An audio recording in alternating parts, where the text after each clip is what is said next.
వచ్చే 2 ఏళ్లలో పెండింగ్ ప్రాజెక్టులన్నింటినీ పూర్తి చేస్తాం. భూసేకరణ పనులకు అవసరమైన నిధులను సమకూరుస్తామన్న సీఎం రేవంత్ రెడ్డి. కృష్ణా జలాల తరలింపుపై ఏం జరిగిందో సభలోనే స్పష్టం చేశామని వెల్లడి.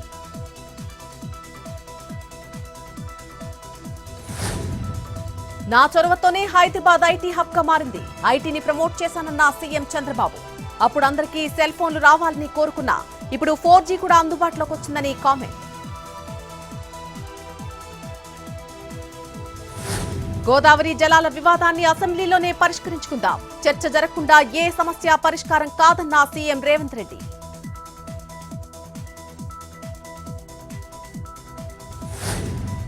వైసీపీ నేతలు దేవుణ్ణి రాజకీయాల్లోకి లాగేస్తున్నారు. చెప్పులు వేసుకుని భగవంతుడి పటాలను పట్టుకోవడమేంటన్న అనగాని.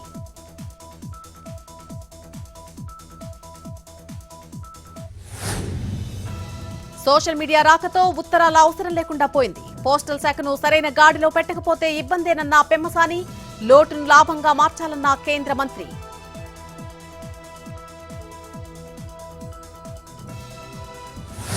చంద్రబాబుతో పనిచేయడం గర్వంగా ఉందన్న జ్యోతిరాదిత్య సింధియా. ఏపీతో తమ కుటుంబానికి చాలా కాలంగా అనుబంధం ఉందన్న కేంద్ర మంత్రి.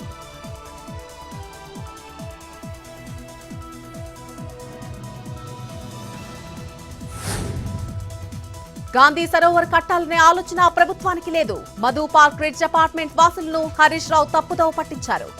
గత ప్రభుత్వం ఇష్టానుసారంగా పర్మిషన్లిచ్చిందన్న చామల.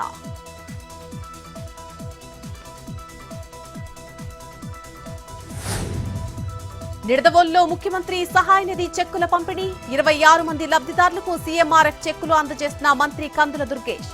నియోజకవర్గంలో ఇప్పటిదాకా 635 మందికి చెక్కులు పంపిణీ చేశామని వెల్లడి.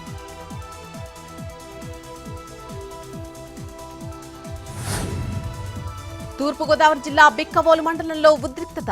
మైనర్పై అత్యాచార యత్నం జరిగిందంటూ బాధితుల ధర్నా. పోక్సో కేసు నిందితుడికి స్టేషన్ బెయిల్ ఇవ్వడంపై ఆగ్రహం. నిందితుడిని అరెస్టు చేయాలని డిమాండ్.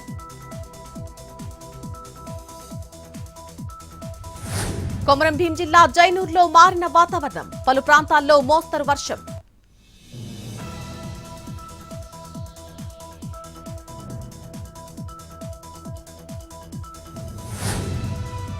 ఏ సదస్సులో యూత్ కాంగ్రెస్ నేతల ఆందోళనపై ప్రధాని మోడీ ఆగ్రహం.